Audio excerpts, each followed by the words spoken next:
Welcome to the Startup Help Desk, your source for answers to questions about building companies, starting companies, the meaning of life. We have a panel here of experienced investors, founders, entrepreneurs who are going to share our experience to answer questions submitted by people just like you. Our website is thestartuphelpdesk.com. If you have questions, please submit them. We'll feature them on a future episode. But for now, we're going to answer a bunch of questions about problem customers. If you have a business, hopefully you have customers. And if you have customers, some of them will be problematic. All the questions today were submitted by listeners just like you about problem customers. Our panel is here to answer them. My name is Sean Burns. I've been a founder for about 20 years, and we're lucky to be joined by a special guest panelist today in Marty Greenberg. Thanks for joining us, Marty. Good to be here, guys. Good to be here. Quick background on myself. I've been in the early stage part of tech for a long time now. I started a company called Bedly, and I started that as co-founder and CEO and scaled that from zero to about 10 million plus in revenue, $7 million venture capital raise. We exited that company. And then since then, I've been advising early stage founders, doing a little bit of angel investing. And then we build various experiments and products in our labs called Zion Labs. We've in the recent past been doing a little bit in Web3 and more recently a little bit more in Web3 and AI. And Marty is here to make sure the rest of us sound very respectable. So thank you for doing that, Marty. We need it. We have our rest of our panel here, as usual, Ash and Nick. Hi, my name's Ash Rust. I'm a pre-seed investor based in San Francisco. I mostly invest in B2B companies based in the US, UK, and Canada through a fund I started called Sterling Road. Before investing, I was an entrepreneur myself, but these days I spend most of my time coaching founders and have helped more than 1,500 startups over the years. Hey, this is Nick Milionis. I am co-founder and CEO of a startup called Navi. The skills that make the best founders are the same skills that everyone needs to succeed in the world of tomorrow. We help people and organizations build those skills. As always, I'm excited to get into today's conversation. Very cool. And all of our questions we'll answer today, again, were submitted by listeners like you. If you have a question, we would love to answer in a future episode.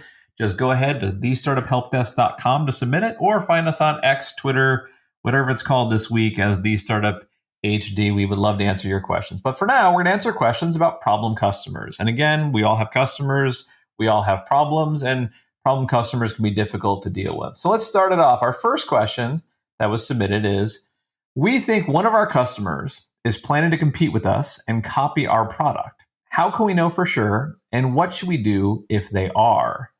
I have actually heard this question almost a dozen times in the last 24 months. Ash, what do you think, man? Get us started. So lots of people are planning to compete with you. I don't know if it's a lot different if they're a customer. I wouldn't spend too much time worrying about this, honestly. I think you just need to keep it simple, stay focused on happy customers, and then wherever your competition comes from, they are in big trouble.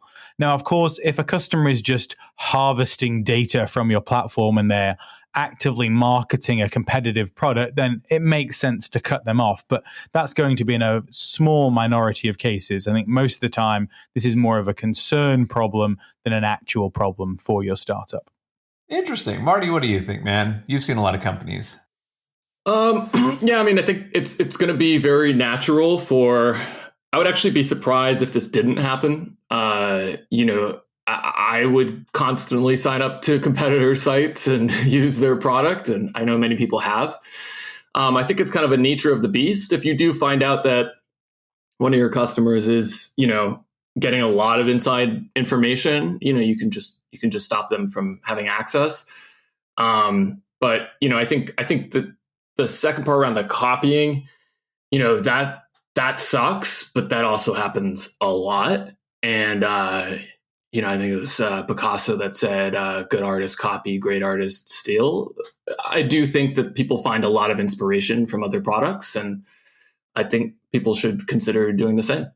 Do you guys, out of curiosity, because I agree with you, and I mean, honestly, what are you going to do about it, right? Like, are you going to pick a fight with them? But there are a lot of companies that in the terms of service, or if it's an enterprise product, typically to sign an NDA, they include terms around reverse engineering or using information gleaned from your product to create competing products.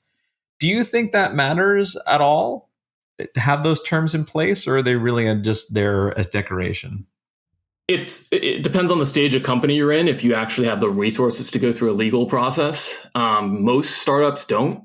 You can add it in if you'd like, take 10 seconds to throw a little bit of legal language, maybe do, talk to your lawyer briefly, but I think it's probably not a great plan to have as part of your strategy to get involved in a legal process. I think for the most part, startups want to avoid as much as possible any type of legal proceedings or processes.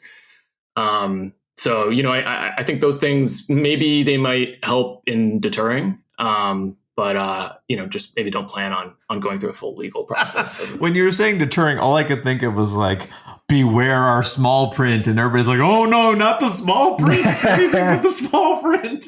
The small print is scary stuff. Deadly T's and C's. On page 59 of the terms of service. That's right. Well, actually, this is a good question. Ash, to your point, if it is possible for a customer to copy your product just by using it, as an investor, does that make it a less attractive investment? Shouldn't there be something more that protects your advantage than just somebody seeing your product and be able to copy it? I think that's a big factor for a lot of investors. If your differentiator is something that other people can replicate, then you're going to have to demonstrate why you have the skill sets on the team to maintain your current advantage. So not to say that there aren't many large companies built on advantages which are replicable, right? Obviously, everyone could try and replicate Apple's user experience, Dropbox user experience, but they struggle because those companies are presumably continually innovating on that user experience. But it's certainly a lot easier for someone like me to invest in a company where there's a clear technology advantage that other people would struggle to replicate. I agree with that. Make sure people wonder how your product works. That is a great way to think about your competitive advantage. Okay, cool. Let's move on. Lots of problem customers. We don't want to be, and by the way, none of our listeners are problem. The customers of this podcast are listeners. None of you are problematic. You're our This favorites. is all theoretical. Ash, what else do we have on our queue for today? All right, question 2. A handful of our customers are very abusive to our sales or customer support teams. It's causing serious morale issues. What can we do about it? A handful of our customers are very abusive to our sales and customer support teams. It's causing morale issues. What can we do about it? Marty. First of all, just trying to understand, why the abuse occurs. I would say that there are some industries or parts of industries where customers just are naturally a little bit abusive. It's not great, but I have myself worked in one of those, so I kind of understand. If your industry is like that, it becomes one of these things where finding the right people on the customer support side is going to be a bit better. Sometimes there are people who could kind of, going through, as a customer support associate can kind of take things real personally. And, you don't really want, that in a situation where your industry is a little bit more, people are a little bit more sharp tongued. So, but there also are ways to, I would say if you're, this is a long answer, but I would say also if some of your customers are like, getting a little bit out of hand, then certainly, you can take that percentage of them and end business with them. I don't think anybody who's really, really bad is worth doing business with. Fire your customers. That's the answer. That's a metric. So on that note, it seems that we've got two avenues here, and I like the way that you all have put this, because number one, when it comes to sales, customer support, and that part of the business, we're looking for the skill set of somebody that can endure and persevere through a variety of circumstances, many of which could include tough customer conversations. And so I think the step one here is to say, hire the skill set and folks that are able to navigate challenging conversations and err on the side of that versus thinking, oh, we should always pull the plug on the customer. That being said, there are plenty of situations where it can make sense to tell the customer that this is no longer working and adjust course. That's absolutely right. Pulling the plug on the customer sounds very finite. And to be clear, we're not advising any physical harm to anybody under any circumstances. That's right. Yes. Unless you've wronged Nick, in which case we can't make any guarantees for your safety. And you got to do what you got to do. Yep. This brings up an interesting question. So let's explore some stories. Ash, do you have any good stories? Like, what's the worst customer you've ever had to deal with in your career across all of your companies? Okay, so way back when I was a CEO and Julius Caesar was still running things, we had this free trial spammer. So we were a SaaS business. It was basically MailChimp for SMS. That was what SendHub was. And so we'd give people a certain number of free messages if they entered their credit card so they could try the service. So we noticed that there was this account or group of accounts that kept creating new accounts, adding a credit card. After they'd add a credit card, they'd use all the messages and then they'd delete their account and then reappear with a new credit card. We eventually figured out who it was. We get them on the phone, totally normal. Oh, yes, sorry, no problem. Really happy to pay. Just let us know. And we'd send them the invoice or send them the link to sign up. Nothing. And they'd just keep spamming us over and over again with more and more of these free trials. Eventually, I spoke to the person like, okay, they played the same game. Okay, all right, this is it. We're done. We're just going to block their IP because it was all coming from the same IP. So we blocked their IP and everything's fine for about 7 days. And then I start getting these emails from our investors. And this dude has found our investors and emailing them with like all this stuff about how we are mean to our customers, that we're removing a free plan that was unfairly done in a short space of time, and emailed everybody. He emailed Gary Tan, he emailed Mitch Kapor. So I'm getting these forwarded emails from people like, hey, we what's going on here, Ash? So that was pretty rough. And oh my gosh. So everyone basically emailed him back and said, hey, no worries. Don't ever contact me again, you lunatic. And that was the end of it. And then maybe 3 or 4 years later in like 2015 or 2016, I think Gary Tan leaves Y Combinator to start his own fund. And this guy found my personal email address and sent me this long diatribe about how now that Gary Tan had left Y Combinator, I was truly in trouble. It's like, what on earth is going on? So yeah, worst customer I've ever had.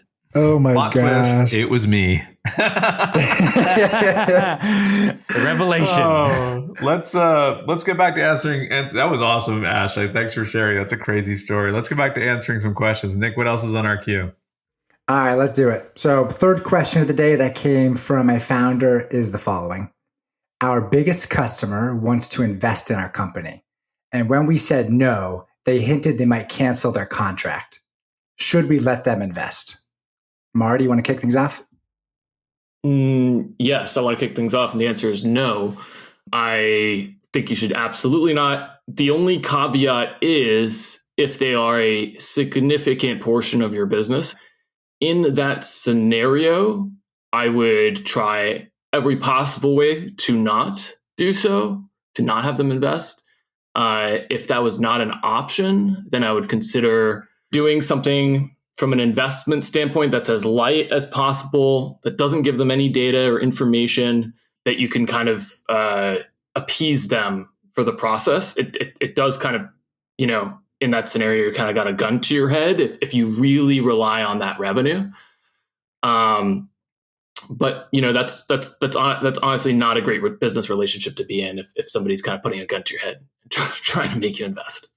I agree 1,000% with Marty. Under no circumstances do you want a company like that in your cap table. I've seen in very few cases where this customer is actually a wholesale distributor partner, and you might consider issuing them some warrants or selling them some warrants in the company, but not shares, no information rights. Don't get them on your cap table. Because honestly, are they going to be nicer to you when they're on your cap table than they are as a customer when they're holding you hostage? No, they are Probably not. No, they're going to make your life miserable. And now that they're hinting at this behavior, it's so clear that you're going to have this relationship break down at some point. You just now have to decide when it's breaking down. Absolutely. And I've seen this a few times where big companies, they know they're a big customer of yours. The reason they want to get on your cap table is they want to make sure no one else can acquire you.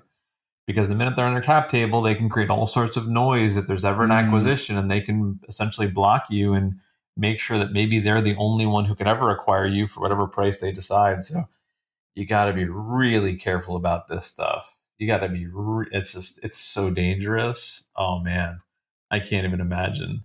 Man, what's a good way to say no in this case then? How do you say no in a strategic way? Ash is the investor among us, which means he's a professional no-sayer. What do you say? I think I would say, let's do this. Well, I think first of all, obviously, just start with emojis as your baseline. That's going to help a lot with the communication. Yeah, I think that what you're going to do here, realistically, is tell them that you're willing to keep talking about it, and that maybe that the round is coming in the future. That you can't take the money right now, but there'll be a round in the future where you'd love to discuss it, and then once you get to that point, then perhaps we can have a discussion about whether or not there's room for this particular investor, or whether or not existing customers are prohibiting them perhaps from investing because they would leave. Oh, yeah, that's nice. So there's a lot of different things that you can use, but ultimately you are just delaying a relationship breaking down here. Behavior that they are obviously not going to be trustworthy, nor are they in the business of building this relationship with you. If it's an enterprise sale, then that's what the sale is based on. So again, face reality, accept this is probably going away. Yeah, man. Well, this inspires me. We need story time to come back. Marty, do you have any good problem customer stories for us here? I've got a lot. I guess I was kind of trying to filter through which were the worst, but there's a whole lot of them. Like I said, we sort of worked in an interesting space. One of them was at Bedley. We had a situation where one of our customers who was staying at one of the units. I got a call one day, and it was from the New York City district attorney, and they said, "Here's the situation. We need your compliance. It's mandatory. Here's what we need. Blah blah blah blah blah." So I didn't know if I believed who this person was. You never know who's calling you. 5 minutes later, couple people in black suits showed up, and they had to have an operation of extracting somebody from one of the properties. Oh my gosh! It turns out that person had just at the time had just done one of the biggest Bitcoin scams, like by dollar amount, and they got him. Yeah, we kind of helped them. And did they recover the $45? I think it was less than that. Yeah, no, it was a pretty big story in the New York Times. Wow. But, yeah, to be clear, that was not me. The first one was me. This was not me. That was definitely not me. Man, that's intense. Did you have to testify? No, we didn't. I didn't have to test. We try to stay out of these things as much as possible. Because we try to stay neutral. But no, it was kind of one of these things where I think I guess we did our part for the city of New York. I got one thank you call. That was about it afterwards. Any medals? They were trying the key to the city, man. The key to the city. I know. And they were trying to apprehend this guy for quite a while. Wow. Yeah, but I don't want to say Marty, this was your bounty hunter debut opportunity. In case he's listening, I had no choice. Don't hold it against quick. me. We need to Nick, tell me you have a funny story about a problem customer that was way too heavy. Come on, Nick. Give us a funny story about a problem customer. Here's our version of a problem customer. So this was for a previous company that I had started. And in this case, situation was it was one of our larger customers. And I would say this is more of the silent problem as opposed to them being so outwardly and obviously a problem. The issue was we were generating great revenue from them, and we ultimately were chasing revenue versus chasing product market fit. And so what would happen was they would say, "Hey, do you all provide this for your product? Or do you all also provide this service as well to support us?" And we would continuously say yes. And so what happened was we ended up spending months of effort in order to support this opportunity. And it became really distracting in terms of us being able to focus on, of course, driving value for the business and driving value for other customers. So sadly, not a funny story, but I would say a critical story. That is the most vanilla problem customer story I've ever heard, Nick. I'll be honest with you. I know, that's I think I like to live on the vanilla side of problem customers. It was Nick's story. We didn't edit that. Nobody else participated in the writing of it. Just in case the Hollywood writers are listening and they want to get some of my material, Was that Nick, was that a ChatGPT story? Be honest. No, I swear, this is maybe we're living the life of just vanilla. Maybe it was a bedtime story. Maybe that's what it was. That's right. It's this is the slow one that gets you. If you just keep saying yes, it's a problem customer. We don't even realize it. To end this off, I'll share my problem customer story, which is very short, which is a customer was very irate and was screaming at me on the phone. And I had to put myself on mute to write down the things that they were saying because I didn't know what they meant and looked them up later. And they were insults. I had just never heard them before. So they had gone so far down the insult ladder, they had reached insults that I had never heard before that I had to go look up. I will not share them on the podcast because I want to make sure our rating stays friendly for all audiences. But yeah, I've been insulted in ways that I didn't understand and had to do research later to figure out what they meant. Good times. Good times. That is. Well, that's enough reliving our horrible days of problem customers. If you have problem customers for your business, we hope that some of these answers help. If nothing else, our commiseration hopefully will consolate you. Marty, as always, thank you for your help in answering these questions. You made us sound respectable yet again. It's been a pleasure, guys. Nick and Ash, as always, thanks for the wisdom. Hey, great time. Thank you. Thanks, Marty. Yeah, much appreciated, Marty. And that's it for problem customers. If you have a question, we would love to answer it in a future episode. Please find us on our website, thestartuphelpdesk.com, or on Twitter, X, whatever it's called this week, as thestartuphd. For now, the Startup Help Desk is closed, but good luck in building your business.